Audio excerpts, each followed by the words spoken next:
Le yoga. Quoi qu'il en coûte. Du yoga.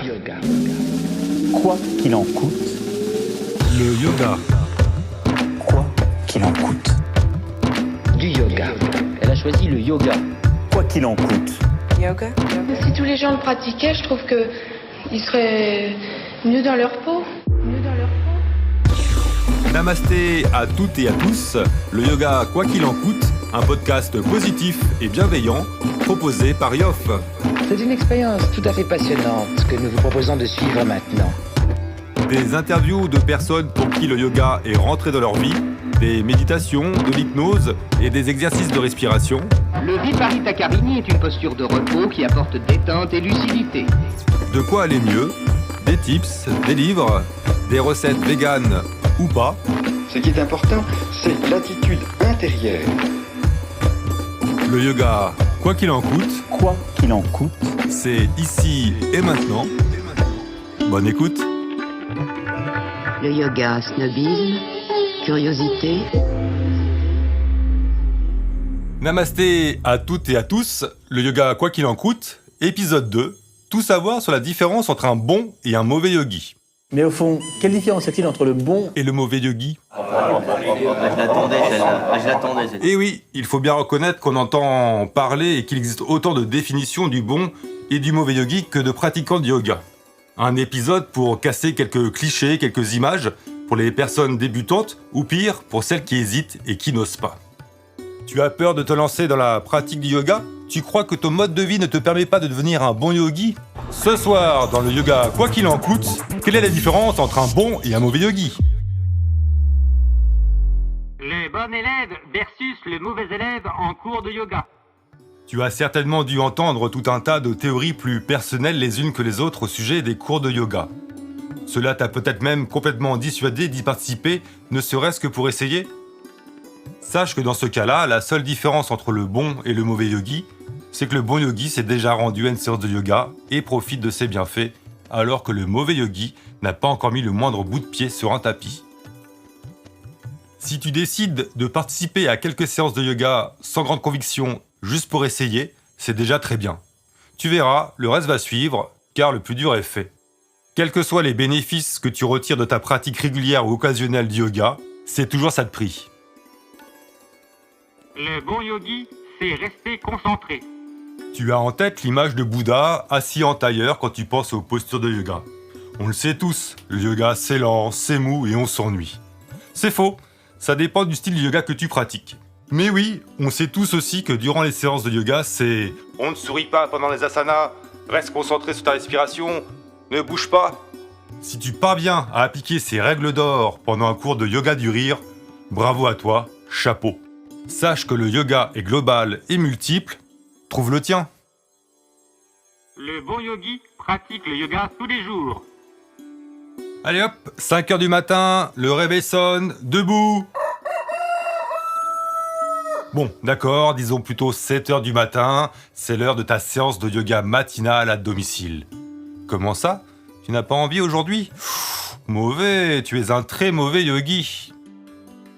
Finalement, la différence entre le bon et le mauvais yogi, c'est que le bon yogi aime se lever tôt, alors que le mauvais yogi préfère dormir plus tard.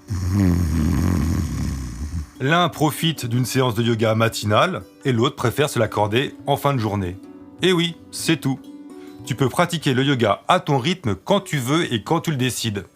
C'est tout ce dont tu as besoin pour débuter le yoga. Rester toi-même et être à l'écoute de tes besoins et de ton corps. Le bon yogi ne s'énerve jamais. Ah, on l'entend partout celle-là, un classique. Le calme légendaire du bon yogi n'est pas à la portée de tous, c'est bien connu. C'est évident, le bon yogi ne peut ressentir que des émotions positives. Remettons les pendules à l'heure, ok? L'être humain est doté de l'incroyable capacité de ressentir des émotions. Alors, si tu ressens de la colère, de l'impatience, de la frustration, une envie soudaine de rire ou de crier, ou toute autre émotion positive ou négative dans ta vie ou encore pendant une séance de yoga, c'est ok, tu as le droit. Tu es un bon yogi, mais surtout tu es une bonne personne. Accepte tes émotions, sans jugement, puis reviens faire un tour dans le moment présent.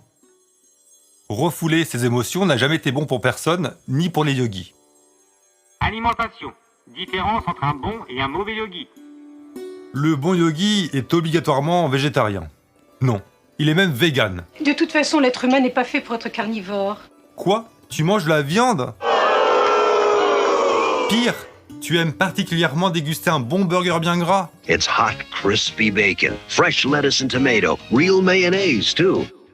Sois rassuré, tu peux faire tout de même partie de la famille des bons yogis. Parce que un des points communs entre chaque type de pratiquant, c'est que les uns mangent et les autres aussi. Tout simplement. Je dois être souple pour faire du yoga. Ah, celle-là aussi, on l'entend partout. Pourtant, c'est encore une croyance limitante, une barrière mentale, appelle-la comme tu veux. Le yoga, c'est pas pour moi. Je suis raide comme un piquet. Mais si, c'est pour toi. Qu'importe le résultat final, si tu t'entraînes régulièrement, dans le seul but de cultiver ton plaisir personnel, tu peux obtenir des résultats très surprenants.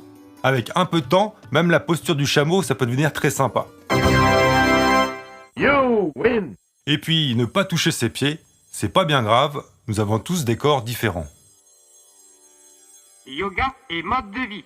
Le bon yogi versus le mauvais. Tu es vif, dynamique, tu aimes danser, faire la fête et te coucher tard. Ouh, ça sent le très très mauvais yogi par ici. Le bon yogi se couche tôt, ne fume pas, ne boit que de l'eau. Donc je fume pas, je bois pas. Ah, que le bon yogi est sage, en apparence. Yoga et spiritualité. Quelle est la différence entre un bon et un mauvais yogi? Tu pratiques le yoga depuis des mois et tu observes des changements positifs dans ton quotidien, dans ton corps ou sur ton bien-être général. Parfait. Pourtant, tu as la sensation de stagner. Tu as l'impression qu'il te manque le petit quelque chose qui te permettrait de t'identifier un vrai yogi. Mais quoi? L'éveil spirituel, bien sûr. Qui peut devenir un bon yogi sans être totalement imprégné de l'esprit yogi et sans être en accord parfait avec les croyances bouddhistes? Certainement pas les millions de pratiquants que compte l'immense communauté des yogis de nos jours. Juifs, musulmans, chrétiens, hindous, bouddhistes, tout le monde pratique le yoga. La sagesse est celle qui t'arrive sur ton propre chemin. Et là voilà la bonne nouvelle. Le bon ou le mauvais yogi, ça n'existe pas. Finalement, la synthèse, c'est quoi? C'est que personne n'a le droit de te faire croire que tu n'es pas assez fort, pas assez souple, pas assez ceci, pas assez cela, pour te lancer dans la pratique du yoga. Tu veux te mettre au yoga? Alors, lance-toi, tout simplement. Et voilà, le yoga quoi qu'il en coûte, épisode 2, c'est terminé. Je vous remercie pour votre écoute. Je vous souhaite une très bonne journée ou une très bonne nuit. À très bientôt.